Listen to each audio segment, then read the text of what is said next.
eu sou Ricardo Mitucci e este é mais um Epígrafes. E no programa de hoje nós vamos falar sobre a indústria nacional do livro para aproveitar mais uma edição da Bienal Internacional do Livro de São Paulo, que começa agora no dia 3 de agosto e é um dos principais eventos setoriais do mundo, principal do Brasil, sem dúvida nenhuma. E para falar sobre a indústria nacional do livro, eu vim à Câmara Brasileira do Livro, a CBL, para entrevistar o presidente da entidade, Luiz Antônio Torelli. Torelli, como vai? Tudo bem? Ótimo, Ricardo. Obrigado pela chance da gente falar sobre Bienal, falar sobre o livro, tudo muito bom. Eu que agradeço o convite, muito obrigado por ter aceitado e pela presença no programa. Obrigado a você. E para a gente desenvolver o tema Indústria Nacional do Livro, falar de Bienal, de alguns outros pontos, eu selecionei uma epígrafe que, na verdade, é um pensamento do filósofo, escritor, político e humanista francês Michel de Montaigne. E foi extraído esse pensamento do livro Ensaios, originalmente publicado em 1580. Montaigne diz o seguinte a respeito dos livros, abre aspas, é impossível dizer quanto me repouso e me tranquilizo com essa ideia de que os livros estão a meu lado para me dar prazer quando eu desejar, e reconhecer quanto trazem de socorro à minha vida. É a melhor provisão que encontrei nesta viagem humana e compadeço-me ao extremo dos homens inteligentes que não os têm. Aceito qualquer outro tipo de distração, por frívola que seja, desde que esta não me possa faltar. Eu até estiquei, geralmente a epígrafe é mais curta, é uma epígrafe mesmo, mas em função do pensamento a respeito dos livros e do nosso tema, achei prudente a gente esticar um pouco a epígrafe dessa edição. E a edição que você viu agora há pouco, a capa da edição que você viu agora há pouco, ela foi lançada no Brasil em 2010 pelo selo Penguin Companhia, da editora Companhia das Letras. E para a gente começar o nosso papo, então, a partir desse pensamento de Michel de Montaigne, Torelli, se para ele a leitura era uma distração que não podia faltar, para os brasileiros, entretanto, os livros são somente a 10ª atividade preferida quando o assunto é o que fazer no tempo livre, conforme aponta a última edição da pesquisa Retratos da Leitura no Brasil, de 2016. Por aqui, muitas pessoas trocam os livros pela TV, por música, pela internet, até mesmo por uma reunião com os amigos. E outras, pelo menos 5 atividades aí, o livro lá na 10ª posição. Como melhorar esse ranqueamento, Torelli? Olha, a leitura é hábito, né? Esse pensamento, parabéns pelo iniciarmos com esse pensamento, diz tudo, né? Você despertar para esse prazer, né? De ter o livro, o livro não é só conhecimento, o livro é diversão, o livro tem uma série de tudo contido ali, né? Isso é hábito. Então, nós precisamos criar o hábito, né? E a gente não tem feito isso como deve ser feito. A começar lá atrás, pelas nossas professoras, porque na mesma pesquisa que você cita, o Retratos da Leitura, mostra que o hábito da leitura se dá primeiro em casa, assim, com a mãe especificamente, sim, e depois os professores, né? E toda hora nós escutamos aquilo, mas as famílias não leem, o professor não lê, então...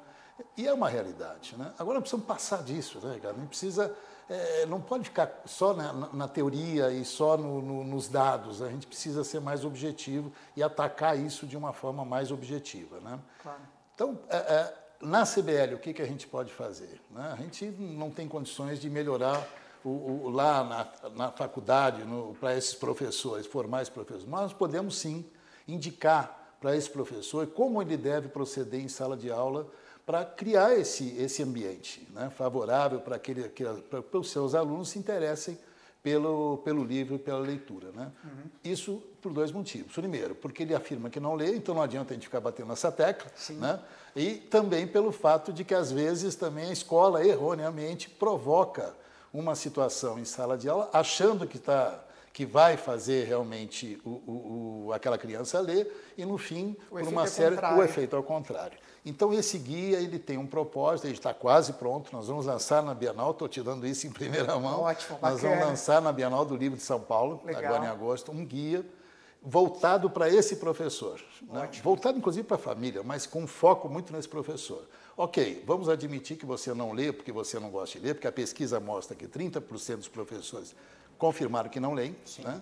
Então, ok, você não lê, você não gosta de ler, mas a tua classe precisa da leitura. Né? Os índices que a gente tem agora, recente, da pesquisa, aquela pesquisa internacional, mostra que o Brasil é o penúltimo lugar em leitura. Né? E sem leitura, você acaba provocando tudo isso que a gente percebe, mesmo nos exames aqui, Enem. Né? É perceptível que as crianças não conseguem entender o enunciado da questão. Sim. Isso a gente provoca através da leitura. E eu sei, tenho certeza que os professores, mesmo os que não leem, têm em mente isso. Né? Então, esse guia vai ser um guia muito fácil, muito rápido, com os caminhos para que ele consiga fazer isso em sala de aula. Estou muito esperançoso com isso. Uma rápida contextualização da epígrafe, então. O pensamento usado como epígrafe neste programa integra a principal obra de Michel de Montaigne, que é considerado aí o criador do gênero ensaio. Neste livro, no Ensaios, ele faz reflexões acerca dos mais variados temas, alguns inclusive essenciais da existência humana, como o medo, a morte, a educação e a covardia. No trecho em questão, que nós estamos usando aí para embasar essa conversa, Montaigne fala sobre a sua relação com os livros e com a biblioteca que ele possui em casa, de onde escreveu ele, abre aspas, com uma só mão, comando minha residência, fecha aspas. Voltando, Torelli, o poeta mineiro Carlos Drummond de Andrade teria dito certa vez que, abre aspas, a leitura é uma fonte inesgotável de prazer, mas, por incrível que pareça, a quase totalidade não sente esta sede, fecha aspas, numa referência a esse desinteresse das pessoas pelos livros, como a gente estava falando. Nesse sentido, de fazer com que as pessoas tenham mais sede de livros e dediquem mais tempo à leitura, de que maneira eventos como a Bienal do livro pode atrair a atenção não apenas dos leitores vorazes, mas essencialmente dos não leitores? E nesse sentido, quais são as estratégias da Câmara Brasileira do Livro, que é a organizadora da Bienal, para esse público em especial? Uma vez que, para quem é leitor, a ida à Bienal é praticamente uma obrigação, né? É um evento sagrado, mas para o não leitor, de repente passa em branco. Então, quais as estratégias da CBL para atrair o não leitor para a Bienal? Bom, eu sou fã número 1 de bienais e eventos literários, justamente porque a gente consegue, nesses eventos, aproximar o livro do leitor ou do não leitor. Né?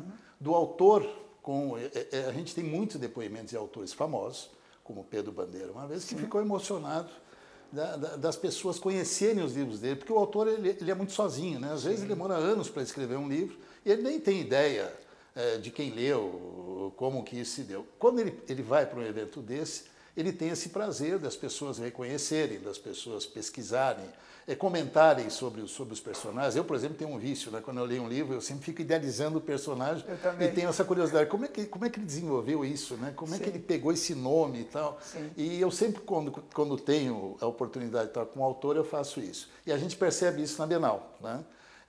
Principalmente na Bienal, que a gente faz toda essa movimentação. São mais de 600 mil pessoas que visitam a Bienal de São Paulo. Sim. E dessas 600 mil, 150 mil crianças, em média, visitam a Bienal. Muitas delas, inclusive, pela primeira vez estão tendo esse contato. Né? E é um contato livre, não é um contato de obrigação. Não, você percebe eles ali sentados nos estandes, folheando os livros, e muitas das vezes a gente também percebe que eles é que entregam os livros para que os pais comprem aqueles livros. O hábito começa lá atrás. É muito mais fácil você conquistar o leitor nessa faixa etária do que depois que ele já está... Né? Aliás, essa pesquisa também mostra que vai caindo, né? À medida que as pessoas vão adquirindo mais idade. E o que a gente faz para atrair? Né? Primeiro, um ambiente tem que ser um ambiente gostoso, né? Tem que ser um ambiente prazeroso. E a gente, então, desde a Bienal de 2016, nós aumentamos os corredores, a gente melhorou muito o acesso. Né? Hoje, você pode comprar o ingresso, por exemplo, por esses sites, né? Então não precisa... aquela fila toda, melhoramos a praça de alimentação, enfim, fizemos uma pesquisa para saber exatamente em 2014 o que faria com que você voltasse e fosse prazerosa. E fizemos tudo isso. Evidentemente, em 2018 nós vamos conservar tudo isso, né? E melhoramos muito, por exemplo, todas as atividades culturais lá dentro. Nós temos 8 dias, né? De espaços culturais, nós temos 8 dias com os mais variados temas, né? Temas para criança, temas para mais velhos, temas para estudantes e tudo, que atraem, né? E fora as conversas com os autores também, que é bastante importante. São temas que abarcam uma série também em função de muita pesquisa que a gente faz aqui, o que esse pessoal quer, né? O que a gente pode oferecer a eles naquele ambiente onde ele já está lá, onde ele já se deslocou, né? Ele foi mordido por esse chamamento, né? Contratamos para isso a maior empresa do mundo em comunicação, né, que vai nos ajudar nisso. Nós já temos milhares de ingressos comprados nos sites, né? Fantástico. Os nossos expositores acreditaram. Há um mês nós já temos todos os espaços da Bienal comercializados. Numa época de crise, né, de muita crise, as editoras estão acreditando, né? Os autores convidados, nós já temos 30 autores, né, nacionais e internacionais confirmados e sempre top, né? Sempre, né? E aí, de novo, infantis, juvenis, né? Para esse bate-papo. Temos 3 espaços para os autores, né? Legal. E então, só para já dar o serviço, aproveitar o gancho, a Bienal Internacional do Livro de São Paulo, como informado no início da entrevista, ela é organizada pela Câmara Brasileira do Livro, e a próxima edição, que é a 25ª da história, acontece entre os dias 3 e 12 de agosto no pavilhão de exposições do AMB. Para mais informações sobre o evento, acesse bienaldolivro.sp.com.br, o endereço está aparecendo aqui embaixo. E ainda sobre Bienal, Torelli, o mote da edição deste ano é venha fazer esse download de conhecimento, num link aí entre leitura, tecnologia e formação cultural, educacional e intelectual. Falando sobre isso, o cavaleiro andante Dom Quixote de La Mancha, célebre personagem do espanhol Miguel de Cervantes, disse que, abre aspas, quem lê muito e anda muito, vai longe e sabe muito, fecha aspas. Já o escritor escocês Thomas Carlyle, no livro Os Heróis e o Culto aos Heróis, escreveu que, abre aspas, tudo o que a humanidade tem sido, feito, pensado ou lucrado, encontra-se como que magicamente preservado nas páginas dos livros, fecha aspas. Ainda que estejamos todos frequentemente expostos a um download gigantesco de informações, o livro ainda é, de fato, a mais confiável das fontes de conhecimento sobre qualquer tipo de assunto, Torelli? De novo, parabéns e obrigado por essas citações aí, porque tem tudo a ver com aquilo que a gente está tentando colocar nessa questão do download de conhecimento. Sim, sem dúvida alguma. O livro, e eu acho que cada vez mais as pessoas estão percebendo isso, as famílias estão percebendo isso, né? O livro, você tem um autor que nós conhecemos, você tem o ISBN do livro, que nós conhecemos, o registro da Biblioteca Nacional, a editora, o capista, o ilustrador, tudo isso a gente consegue. Então é muito difícil que ali no livro você vai encontrar fakes, por exemplo, né? Ninguém é louco de colocar o seu nome lá, a própria editora, em alguma coisa que não seja real, que não tenha partido de uma pesquisa, né? Claro que tem a ficção, é claro, mas está muito claro que é uma ficção.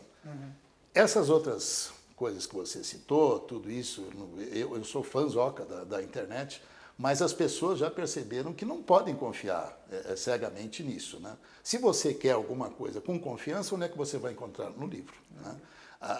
E isso é indiscutível, as pessoas já percebem, eu vejo na minha família, né? Antigamente você vai procurar na internet o que você acha. Não, não é assim, né? Tem muita informação errada. O livro não, o livro você vai encontrar, eu acho que esse é o principal da minha resposta para você com relação se o livro é realmente, né? É o único que é confiável. Eu concordo, e agora você citou a questão de procurar. Antigamente eu me lembro de quando a gente consultava a Barça, a Enciclopédia Conhecer, tudo lá nos volumes impressos ainda, passava né? por uma revisão super criteriosa. Rigorosa, né? exatamente. Não tinha como você não acreditar naquilo. Né? Exatamente. Hoje não, hoje você tem uma infinidade de dados, as empresas que são preocupadas com isso, todo dia eu recebo alguma coisa, não acredite, não sei o que dizer. É verdade. No livro não, no livro se você tiver alguma coisa contra aquilo que está sendo escrito, né? Você sabe a quem recorrer. Você tem uma editora, um telefone da editora, endereço da editora, do autor e tudo mais. Você pode discutir, contestar, pode até não concordar, mas é um pensamento de alguém que o conhece, que você sabe e pode identificar. É verdade. E sendo, então, ainda a principal fonte de conhecimento, Torelli, justamente em função dessa grande concorrência de fontes de informação, como manter o livro nessa condição, para que ele não perca espaço para outras fontes de informação? Eu acho que está mais ou menos encaixado naquilo que eu te respondi, né? Dificilmente nós vamos perder relevância para o livro, né? Veja que teve uma discussão muito forte, há uns 15 anos atrás, a própria Câmara Brasileira do Livro promoveu o primeiro congresso do livro digital, né? E naquela época, eu lembro que tinha um editor francês que estava muito envolvido com o digital, e ele, no final da palestra, ele apontou para todos nós sentados: você, editor, que edita livro de papel, no final do ano você está morto, né? E não foi o que aconteceu, né? Hoje o convive, eu acho que vai continuar convivendo o livro de papel e o livro digital. Justamente por isso que eu falei agora, o conteúdo é confiável. É claro.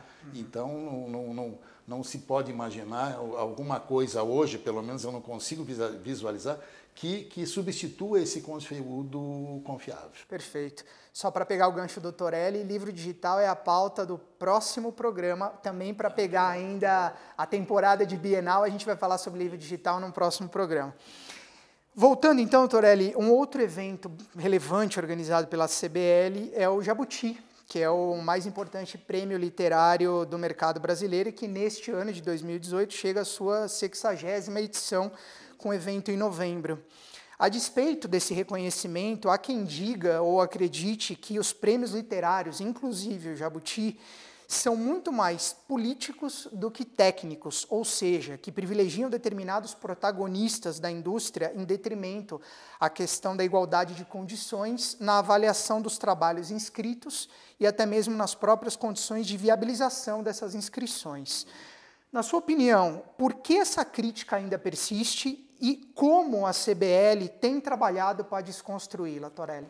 Olha, eu vou focar um pouco mais no Jabuti, que claro, a gente está mais embutido. Os outros prêmios pode ser até que tenha alguma coisa nesse sentido, eu não poderia falar a respeito dele. Mas no Jabuti eu posso te assegurar que o Jabuti talvez seja o prêmio mundialmente reconhecido, que tenha começo, meio e fim absolutamente checado desde o seu e-mail, desde o seu início. Terminou o Jabuti de 2017, nós temos uma equipe aqui na Câmara que já começa a pensar no Jabuti de 2018. Nós temos uma curadoria, nós temos um conselho, nós temos toda a diretoria envolvida com isso, para continuar dando ao Jabuti exatamente essa conotação. A gente nunca teve uma reclamação de dizer que o livro escolhido, o livro vencedor, foi um livro que foi, de alguma forma, imposto por nós, essa coisa toda. Não, ele tem uma auditoria do princípio ao fim. A própria plataforma que nós estamos colocando no Jabuti 2018 foi checada do princípio ao fim, né? E tem aqui autenticado por uma auditoria externa que diz que aquilo ali é válido e tudo mais. Então não tem como. O Jabuti é extremamente confiável em todas as suas ações. São 3 julgadores para cada um dessas categorias, né? Então é muito difícil. Quem julga não conhece o outro, né? Sabe que são 3, mas não conhece que não sabe quem é o outro. Sim. Então não tem como você, né, ter um contato bastante rígido com cada uma dessas pessoas envolvidas, principalmente quem julga, né? Um contrato bastante rígido. As pessoas que nós convidamos são pessoas top, são pessoas, né, bastante envolvidas com o meio, bastante envolvidas com a parte toda de universitária, né? Então, eu tenho certeza absoluta, posso te garantir que no Jabuti isso não tem como acontecer, né? Legal. Às vezes até a gente gostaria que determinado autor ganhasse, né? Porque é o autor que a gente gosta, mas nem isso não tem a menor condição. Não tem gerência sobre isso. Eu não sei, eu como presidente da entidade, eu não sei quem é que vai julgar, só fico sabendo depois, né? Então, eu acho que para o Jabuti não tem a menor condição, né? Apesar de, às vezes, eu ficar torcendo para determinado autor, mas não tem jeito. Tá certo. Legal, Torelli. E ainda sobre Jabuti, o enxugamento do número de categorias na edição de 2018, né, passando de 29 para 18, tem gerado diversas polêmicas entre profissionais do setor. A principal delas diz respeito à junção das categorias infantil e juvenil, que até então vinham separadas, né, e neste ano passam a ser uma só. Este imbróglio em especial foi uma das razões que levou o então curador do prêmio, o professor Luiz Armando Bagolin, a pedir demissão em meados de junho do cargo, né? No entanto, antes mesmo da renúncia de Bagolin, diversos profissionais se movimentavam na internet protestando aí contra essas mudanças do Jabuti 2018, alguns mais radicais, inclusive, pedindo boicote às inscrições. De que maneira esses episódios impactam o Jabuti 2018, Torelli? Houve realmente uma grita muito grande, né? Principalmente dessas categorias que você mencionou. Tivemos uma semana bastante conturbada, porque fugiu um pouco da discussão. Aliás, eu costumo dizer que o Brasil está muito triste nessa área, né? Porque você não discute mais, você ofende, você briga, né? Você não considera... Não há argumentação. Exatamente. Então, quando você tem uma dúvida, quando você contesta, né? Essa sala aqui é bastante ampla e está sempre com as portas abertas. E foi o que nós fizemos. Quando começou a ter essa coisa toda, a gente chamou o pessoal e o pessoal esteve aqui, né? Olha, o que está errado, né? O que nós podemos fazer? O próprio Bagolin, que foi tão criticado, ele mesmo, e a gente tem que fazer uma justiça aqui, o plano inicial do curador, do ex-curador, o Bagolin, previa uma categoria para o infantil. Isso ganhou uma discussão enorme e, num determinado momento, virou a categoria infantil e juvenil. Mas justiça seja feita, eu sempre gosto de repetir isso, né? Não tem por que defender o Bagolin, nem precisa de mim para defendê-lo, mas eu tenho que ser, sabe, tem que ser ético nesse sentido. Mas isso ganhou uma proporção enorme, as coisas confundiram. O que eu fiz agora, né? Aliás, o próprio Bagolin, nessa reunião que eu me refiro, com uma comissão, falou, olha, não é fechado, nós podemos rever alguns critérios, né? E isso foi feito. Mas as pessoas não entenderam e continuaram fazendo aquelas críticas todas, isso ganhou uma outra dimensão. O que eu fiz agora? Procurei a Finilige, que é a Fundação Nacional do Livro Infantil e Juvenil, e a Elige, que é dos ilustradores e dos escritores nessa área, e vamos formatar aqui um documento, né, que sirva de orientação para quem está vindo, porque a minha gestão acaba em fevereiro. Sim. Né? O próprio contrato do ex-curador terminaria também junto com a minha gestão em fevereiro. Não vamos ter outro curador, que não tem o menor sentido, você tem até 3 meses aí para o prêmio, mas o próprio curador vai receber esse documento feito a 6 mãos, né? CBL, a Elige e a Finilige, para que seja uma recomendação para quem está vindo, né? Com as justificativas. Por que eles acham que tem que separar? Né? Não estou aqui julgando, mas por que eles acham que tem que separar? Por que o infantil tem que ir para uma outra categoria? Por que o ilustrador tem que ir para... E vamos entregar isso em mãos para o próximo presidente, que virá em fevereiro, e para o próximo curador. Eu acho que é por aí, é assim que eu gosto de fazer as coisas, né? E as pessoas gostam. Por isso que eu fiquei um pouco chateado com isso tudo, porque todo mundo sabe que é assim. A CBL está sempre aberta, né? A gente está sempre procurando acertar as coisas, nem sempre você acerta, mas é aqui, é nessa sala que a gente poderia ter feito isso de uma forma muito mais contundente, poderíamos ter ganho muito mais nessa coisa toda, porque eu não acredito que tenha alguém que torça contra o prêmio, né? Então, boicote, isso aí tudo, eu acho que não tem sentido. É mais ou menos quando eu vejo alguém queimar o ônibus porque aumentou a passagem, né? Quer dizer, então, não dá para entender isso, né? Então, mas eu acho que agora a gente acertou, né? A gente teve essa reunião no Rio de Janeiro e acho que esse é o caminho, né? Vamos sentar todos aqui, vamos conversar como é que a gente pode fazer, né? Legal. Agora, por quê? Porque a mudança era exigida, e eu sei há 20 anos, né? O Jabuti precisa mudar, o Jabuti está muito grande, o Jabuti, né? Aí quando você faz, já era esperado que a gente podia ter algum tipo de manifestação, né? Claro. Mudanças em geral geram algum tipo de manifestação. Mais um né? prêmio com 60 anos, Claro. com todo esse coisa que o Jabuti gera, né? Sim, sim, sem dúvida. Falando especificamente sobre mercado, Torelli, a indústria brasileira do livro tem passado por maus bocados aí nos últimos anos. A mais recente edição da pesquisa Produção e Vendas do Setor Editorial Brasileiro revelou que o setor encolheu 21% entre 2006 e 2017. Um outro dado preocupante foi divulgado pela Época Negócios no mês de junho. A reportagem informava que o volume de vendas de livros cai 3% ao ano desde 2015 e que esses resultados representavam demissões nas editoras, redução no número de lançamentos e risco de fechamento das editoras. Como você mesmo acabou de mencionar, seu mandato à frente da CBL termina em fevereiro de 2019, exatamente quando estiver tendo início o mandato do próximo presidente da República. O que esperar da indústria nacional do livro para a próxima década, considerando-se o quadro atual do mercado e as perspectivas políticas do Brasil a partir de 2019? Esse período que você menciona é o período de crise nunca antes vista, né? Nunca antes país, na história desse país. Na história desse país. Juntou a tempestade perfeita, né? A crise política com a crise econômica. E a gente ainda passa por isso, o nosso setor não ia passar incólume por tudo isso. Então, esse período realmente foi muito ruim. Reflete agora, né? Até porque a pesquisa Nielsen, que é feita com o Sindicato Nacional dos Editores de Livros, que é feito ali na boca do caixa, né? Mostra que houve uma recuperação nesses últimos meses. Né? Mas ainda é muito pequena em relação a tudo que a gente perdeu, conforme você citou. Agora, não dá para a gente culpar só a crise. Né?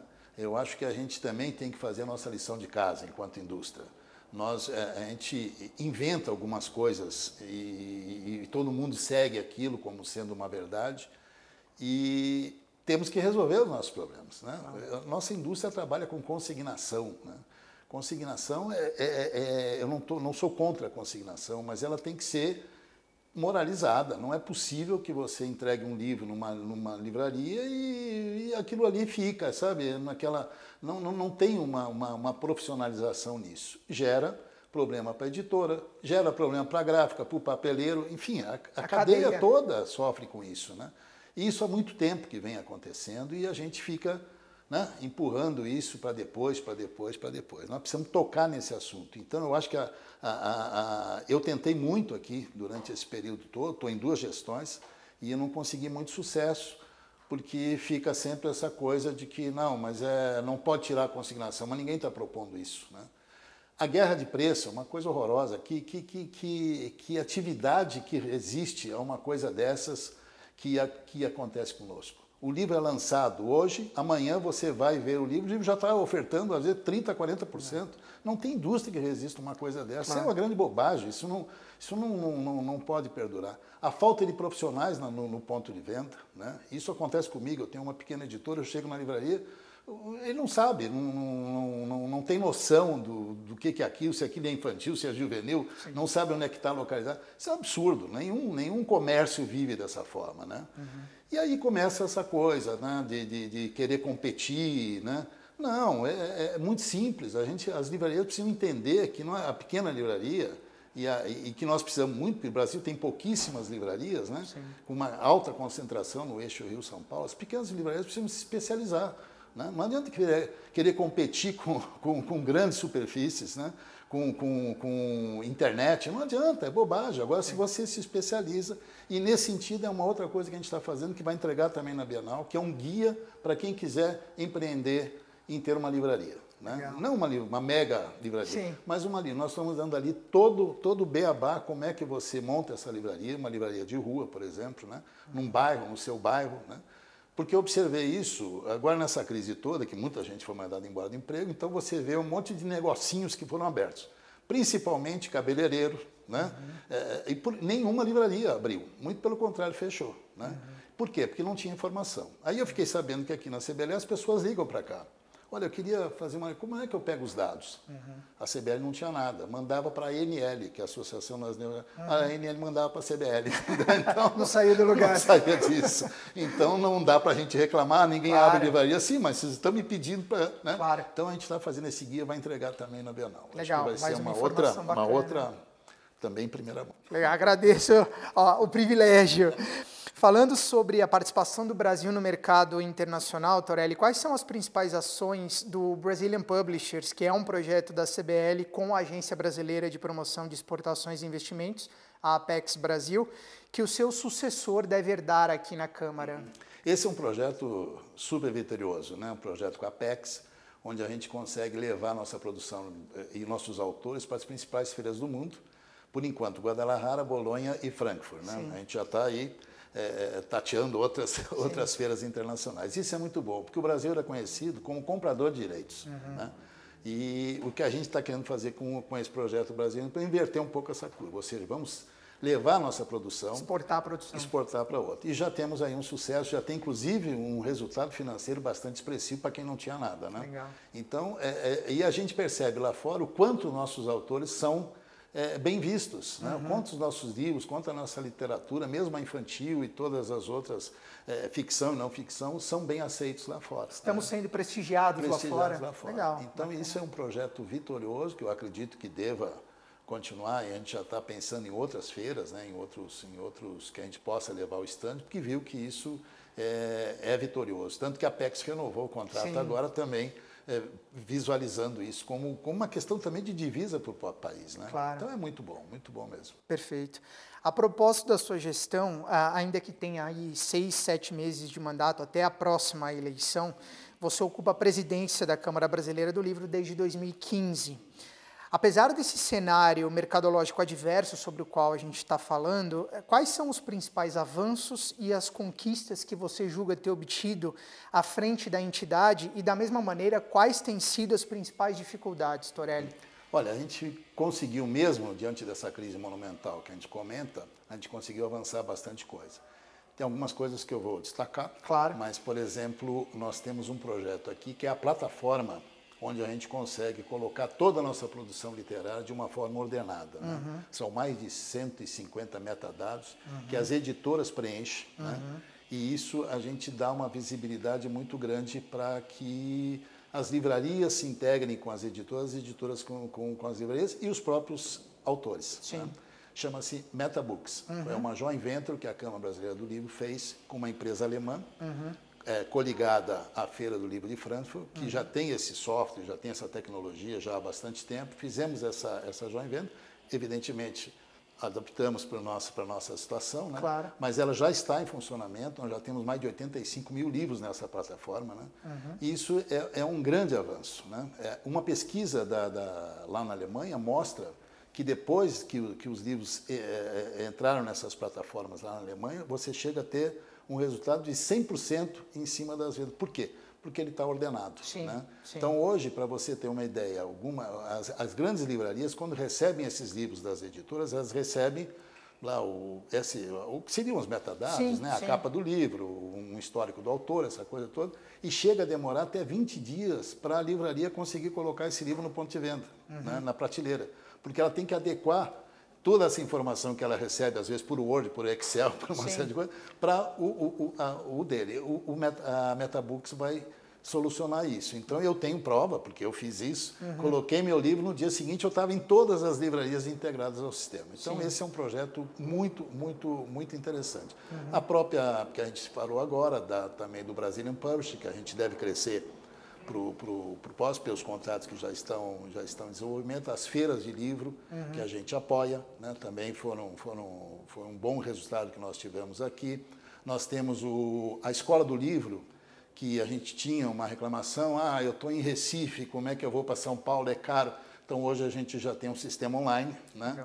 A escola à distância, para que a gente possa conversar com o Brasil todo. Né? Enfim, tem uma série de coisas que a gente desenvolveu aqui que foram muito boas. Né? E a dificuldade é aquela, é um momento ruim, né? Um momento ruim que a gente vive, tudo em função de dinheiro, tudo em função de tempo, né? Mas a gente tem hoje aqui também uma equipe muito azeitada na CBL. Né? A gente também reestruturou internamente para que a gente possa atender melhor o associado, para que a gente possa entender melhor a dificuldade dos associados. Esse foi uma grande vitória dessa gestão, né? A gente readequar aqui e hoje o pessoal está muito bem focado para que a próxima gestão se beneficie disso, né, e possa criar também seus próximos passos. Né? Legal. Quantos associados hoje a CBL tem? Você tem essa informação? 600 e um pouquinho, alguma coisa assim. Né? É até interessante, porque na crise, né, é claro, você começa a perder associado, claro. Porque é uma forma de você enxugar um pouco os custos. Né? Claro. Temos aqui hoje um departamento que atende diretamente a isso. Então, antes de você se desligar, nós entramos em contato, fazemos toda essa conversa, o que está acontecendo, por quê, e com isso nós conseguimos reverter em pouquíssimo tempo, através desse departamento, aquele índice entre quem entra e quem sai. Legal. Né?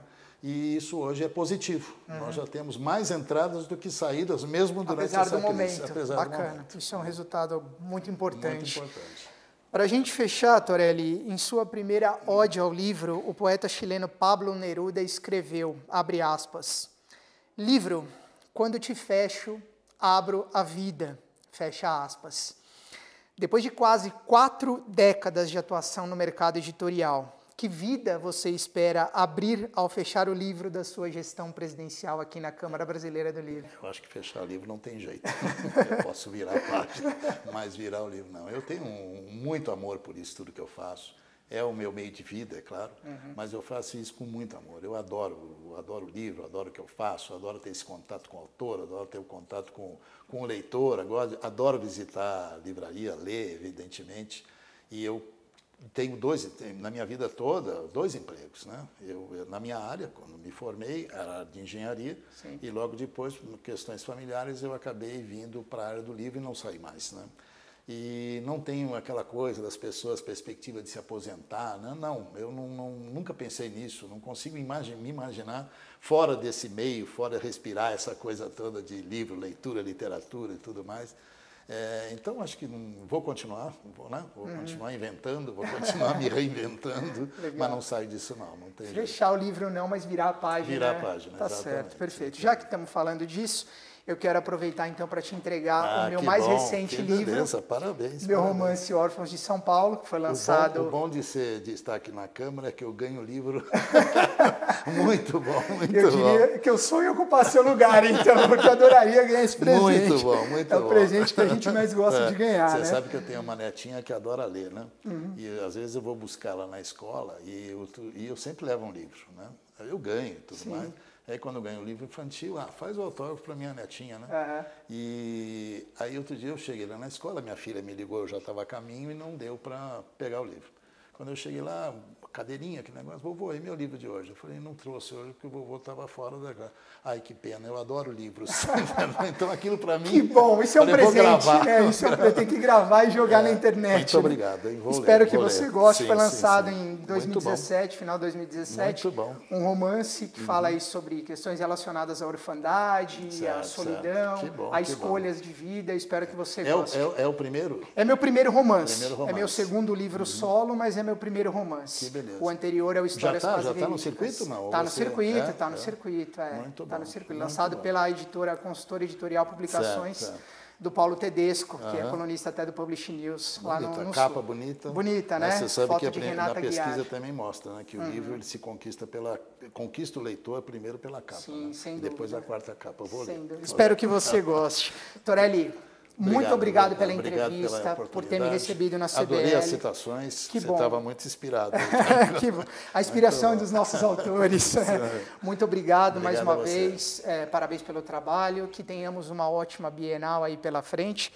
Eu entrevistei, então, Luiz Antônio Torelli, presidente da Câmara Brasileira do Livro e vice-presidente administrativo do Instituto ProLivro, IPL, entidade de fomento à leitura e difusão do livro ligada à CBL. Torelli, graduado em administração de empresas, atua no mercado editorial desde 1982.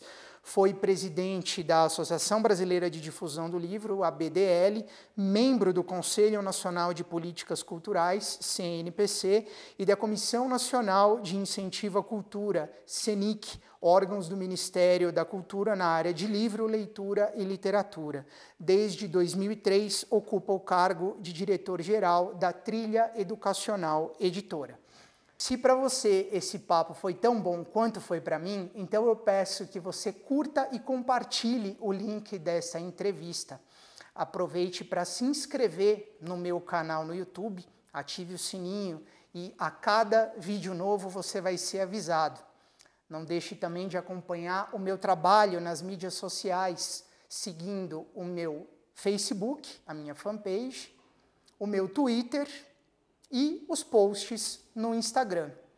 Aproveite ainda para acompanhar o meu trabalho como escritor em meu site, no www.mitucci.com.br, o endereço está aparecendo aqui embaixo, onde você poderá obter mais informações sobre os livros Órfãos de São Paulo, que eu acabei de entregar para o Torelli, e Histórias Quase Verídicas. E por fim, aquele recado de sempre, Lembrando que o Epígrafes é um programa incentivado na Lei Rouanet pelo Ministério da Cultura. Então, se você tiver interesse em investir parte do seu imposto de renda num projeto cultural, entre em contato conosco no e-mail contato@mituti.com.br, endereço também aparecendo aqui embaixo, para obter mais informações e quem sabe a gente possa vir a se tornar parceiros no futuro não muito distante. Então é isso, eu agradeço a sua atenção e a gente se vê numa próxima edição do Epígrafes. Um grande abraço e até lá!